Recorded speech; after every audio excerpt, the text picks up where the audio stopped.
Horas, selamat pagi Ibu, Bapak, Saudara-saudara sekalian yang terkasih. Kabar baik bagi kita, renungan harian pada pagi hari ini. Firman Tuhan yang tertulis di dalam 1 Petrus 2 ayat 24. Ia sendiri telah memikul dosa kita di dalam tubuhnya di kayu salib, supaya kita yang telah mati terhadap dosa, hidup untuk kebenaran. Oleh karena bilur-bilurnya, kamu telah disembuhkan. Saudara, dosa adalah perbuatan melawan atau memberontak terhadap Allah. Dosa adalah pelanggaran terhadap peraturan atau perintah Allah. Allah paling benci pada dosa. Karena itu Allah akan selalu murka ketika manusia berdosa. Tujuan Allah menciptakan manusia adalah agar manusia itu hidup dan selamat. Di satu sisi, karena kelemahannya dan karena godaan iblis, manusia jatuh dalam dosa.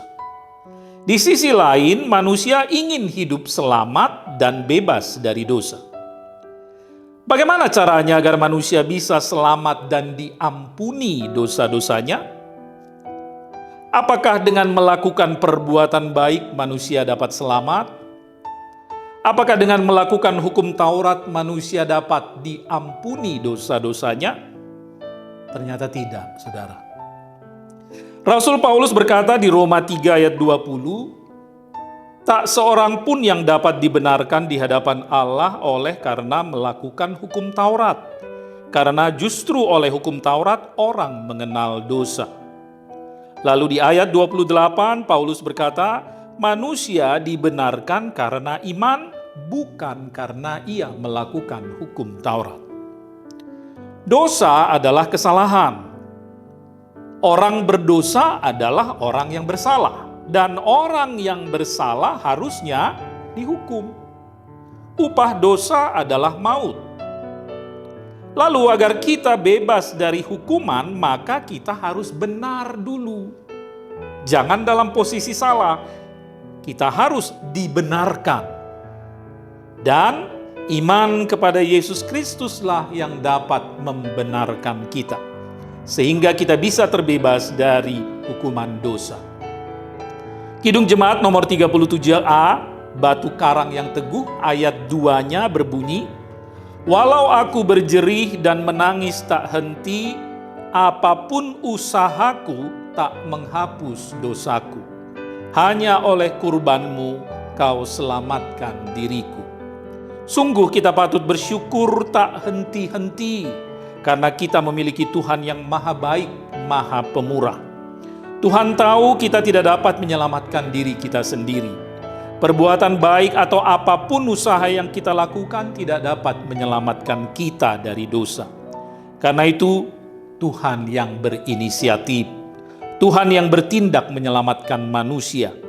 Demi untuk menyelamatkan manusia, Allah merendahkan dirinya menjadi manusia di dalam Yesus Kristus, menderita, mati di salib dan bangkit kembali untuk menyelamatkan kita dari kuasa dosa dan maut.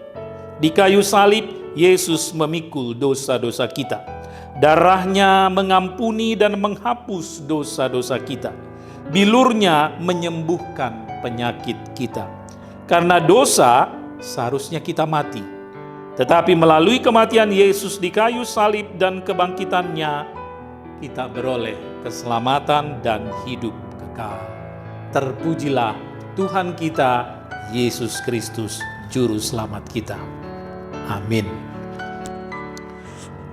Allah Bapa kami di dalam surga, Tuhan kami di dalam Yesus Kristus, Tuhan yang menjadi penebus dan juru selamat kami yang hidup, Tuhan yang mengampuni dosa-dosa kami, Tuhan yang telah memberi kehidupan kekal dan keselamatan bagi kami.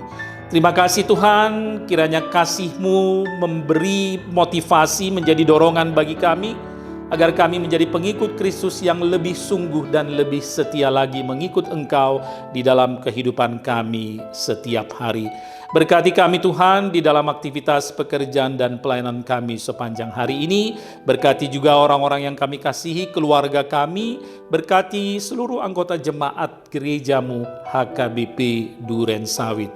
Terima kasih Bapa, terpujilah namamu. Dalam nama Yesus Kristus kami berdoa dan bersyukur. Anugerah dari Tuhan kita Yesus Kristus, kasih setialah Bapa, dan persekutuan Roh Kudus menyertai saudara sekalian. Amin.